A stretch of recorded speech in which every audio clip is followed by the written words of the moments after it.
आपको यकीन नहीं होगा कि जिन माता पिता ने उसकी पैदा होने पे पूरे गांव में लड्डू बंटवाया था, जिन बेटे को वो पाल पोस कर बड़ा कर दिया, जवान कर दिया, वही बेटा हाथ में हथौड़ा लेके अपनी बूढ़ी माँ के सर की हड्डी को चटका देता है, उसकी सर को कुचल देता है और उस माँ की लाश के बराबर में अपनी बूढ़े पिताजी को जमीन पे गिराता है और पिता के भी सर पे हथौड़े से कुचल देता है।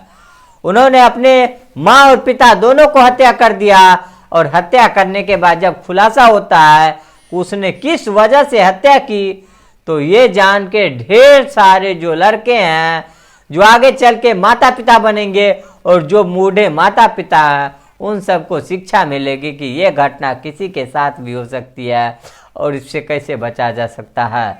तो चलते हैं और पूरी कहानी बताते हैं कि आखिर एक बेटे ने अपने माता पिता को क्यों मार डाला। तो दोस्तों, मेरा नाम कौशल है। उम्मीद है कि आप सबको सुरक्षित होंगे और जो आज की घटना है वो घटना लखनऊ की है। वहीं का थाना पड़ता है मोहल्लागंज थाना। वहीं मोहल्लागंज थाने के अंतर्गत एक गांव है, गांव का नाम जबरोली है और उसी गांव में 16 फरवरी की रात लगभग 12:15 का टाइम था। सारे गांव वाले लोग सोए हुए थे क्योंकि रात में जब गांव के अंदर और गांव और शहर में यही अंतर है कि गांव के अंदर 8-9 बजे सब सो जाते हैं और शहर में अब लोग 12-2 बजे तक सब जागते हैं। और पहले इसकी शुरुआत पहले दिल्ली में रातों में जागा करते, दिन में सोते थे।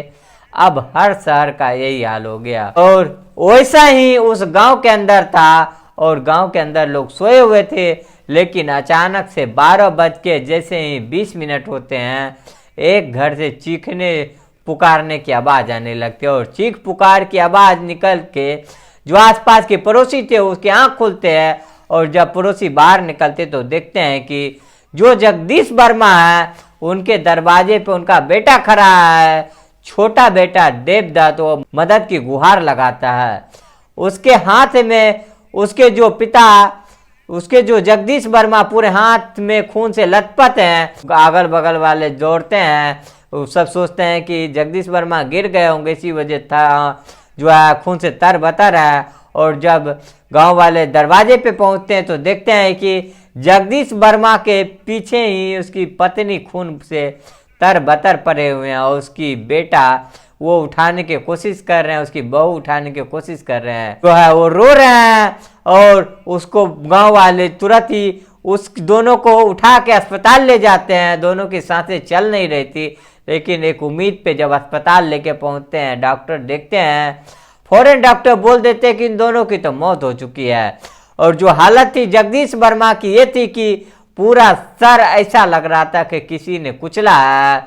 डॉक्टर्स भी हैरान थे, गांव के लोग भी हैरान थे। वही पुलिस मौके पे पहुंचते हैं और छोटे बेटे और उसकी बहू से पूछा जाता है कि आखिर इन दोनों के साथ, तुम्हारे माता पिता के साथ क्या हुआ। छोटा बेटा देवदत्त बताता है कि कुछ घंटे पहले मेरा बड़ा भाई है जो हमारे घर से थोड़ी दूर पे रहता है, वो आया था और बोल रहा था कि उसका हिस्सा है वो उसको दे दो, यानी कि जो प्रॉपर्टी के हिस्सा जो उसका आ रहा है वो इसको दे दो, पैसे दे दो, क्योंकि ये हमारे पिता पहले लोहार थे और लोहार गिरी में उन्होंने ढेर सारे पैसा कमा लिया था। हम 2 भाई है, मेरे पिता और मम्मी साथ रहते थे और बड़े बेटा जो है, बड़े भाई जो मेरे हैं वो पत्नी के साथ अलग रहते थे। मेरे पिता ने कुछ ज़मीनें खरीदी थे, दुकानें के लिए कुछ जगह खरीदे थे, तो वो पिता ने सोचे थे कि मेरे बेटे जो है वो वहाँ पे दुकान करेंगे। मेरे पिता ने बहुत ही मजदूरी करके ये सारी संपत्ति बनाया और अब आके बड़ा बेटा बोल रहा है कि जो दुकानें बेच दो, किराएदार जो है वो खाली करवा दो। लेकिन पिता बोल रहे थे कि बेटा दुकानें बेचने के लिए नहीं है, बल्कि इसलिए है कि आने वाले वक्त में तुमको काम आएंगे, उनके पैसे बढ़ जाएंगे, अभी मैं दुकानें नहीं बेचूंगा।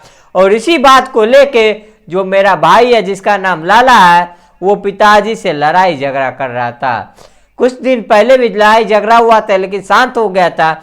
मैं अपने पत्नी के साथ कमरे में था और पिताजी और भाई के बातचीत चल रही थी, लेकिन अचानक से मेरी पिताजी की चीख आती है और जब मैं और मेरी बीवी बाहर आते हैं तो मेरे भाई के हाथ में हथौड़ा था और वो पिताजी के ऊपर और माँ के ऊपर, सर के ऊपर हथौड़े से वार कर रहा था। जैसे ही मैं और मेरी बीवी बचाने के लिए पहुंचते हैं तो वह हथौड़े से मुझे भी डराता है और मेरे पिता की सर पे ताबड़तोड़ वार कर रहा था।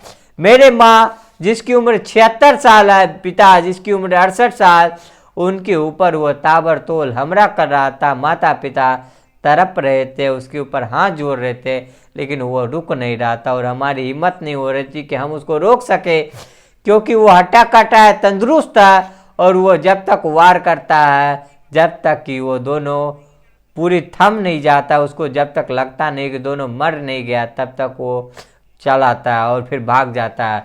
मोहल्ला का स्थानों को ये पता चलती है और जो आरोपी था लला, सगा बेटा, उसको ढूंढने में लग जाता है। लेकिन इस खबर के बाद अब हर कोई हैरान था कि सिर्फ बेटे ने सिर्फ प्रॉपर्टी के लालच में अपने माता पिता की हत्या कर दिया, माता पिता को मार दिया। आप सोच के देखिए कि बहुत सारे पिता, माता पिता बहुत सारे हैं जिनके सपने होते हैं, वो दिन रात मेहनत मजदूरी करते हैं ये सोच के कि वो अपना बड़ा सा घर बनाएंगे, प्रॉपर्टी इकट्ठे करेंगे, अपने बच्चे को बांटेंगे और जिससे बच्चे खुश होंगे। और जगदीश वर्मा में भी यही किया, लेकिन जगदीश वर्मा और उसकी पत्नी की मौत की वजह ये प्रॉपर्टी बन गई। शायद प्रॉपर्टी ना होता तो शायद बेटा प्रॉपर्टी के विवाद में ना लड़ता और ना ही माता पिता की हत्या करता। और इस घटना से ये भी सीखने को मिलता कि जिन लोगों के साथ अभी जिन लोगों के पास प्रॉपर्टी है, वो सबसे अच्छी बात वो भी है कि वो ज़्यादा सोच विचार ना करे कि हम रख ले, ये कर ले, वो कर ले।